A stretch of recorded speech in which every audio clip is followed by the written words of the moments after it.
Video শুরু করার আগে স্ক্রিনে আপনাদেরকে একটা ফটো দেখাচ্ছি, দেখুন। এই ফটোটিতে আপনি কি দেখতে পাচ্ছেন? এর মধ্যে দুটো ছবি রয়েছে। 1 নম্বর ছবিতে 3টে পিচ রয়েছে, 2 নম্বর ছবিতে 3টে বা 4টে পিচ রয়েছে। কিন্তু ডিফারেন্স কি? প্রথম ছবির যে পিচগুলো সেগুলো ইউজড পিচ, আর দেখেই মনে হচ্ছে ড্রাইনেস আছে, অনেক ঘাস নেই, লো বাউন্সি পিচ। আর 2 নম্বর ছবির পিচগুলো দেখে কি মনে হচ্ছে? ফ্রেশ পিচ, যেখানে ঘাসও রয়েছে এবং যার কারণে হাই বাউন্সি পিচ, বল সুইংও করবে।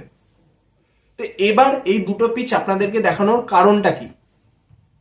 তার কারণ হচ্ছে একটাই, সেটা হচ্ছে প্রথম যে পিচগুলো আপনি দেখতে পাচ্ছেন প্রথম ছবিতে, এই পিচগুলো ইন্ডিয়াকে দেয়া হয়েছে প্র্যাকটিসের জন্য।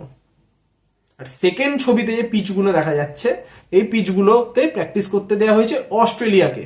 তো এই পিচ নিয়ে একটা কন্ট্রোভার্সি স্টার্ট হয়েছে বক্সিং ডে টেস্টের আগে। এবার এটাও জানা যাচ্ছে যে ইন্ডিয়ান ম্যানেজমেন্ট নাকি এটা নিয়ে রিপোর্ট করেছে যে তাদেরকে এরকম পিচ দেওয়া হয়েছে।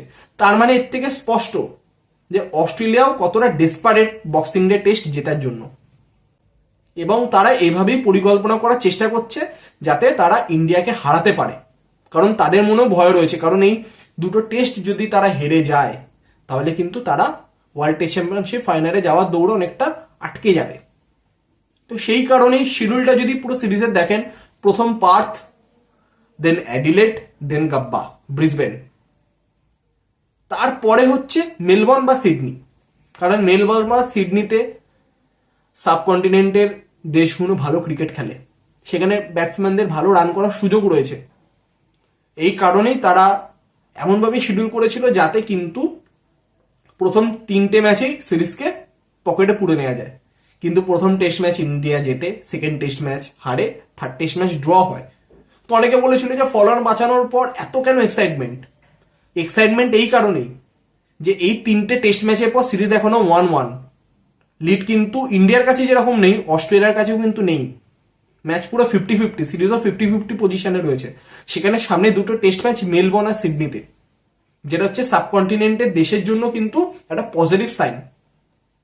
তো এইখানে দেখার যে এই সমস্ত পিচের কন্ট্রোভার্সি যা রয়েছে, এখানে একটাই মাত্র উত্তর দেওয়ার রাস্তা, সেটা হচ্ছে বক্সিং ডে টেস্ট জেতা।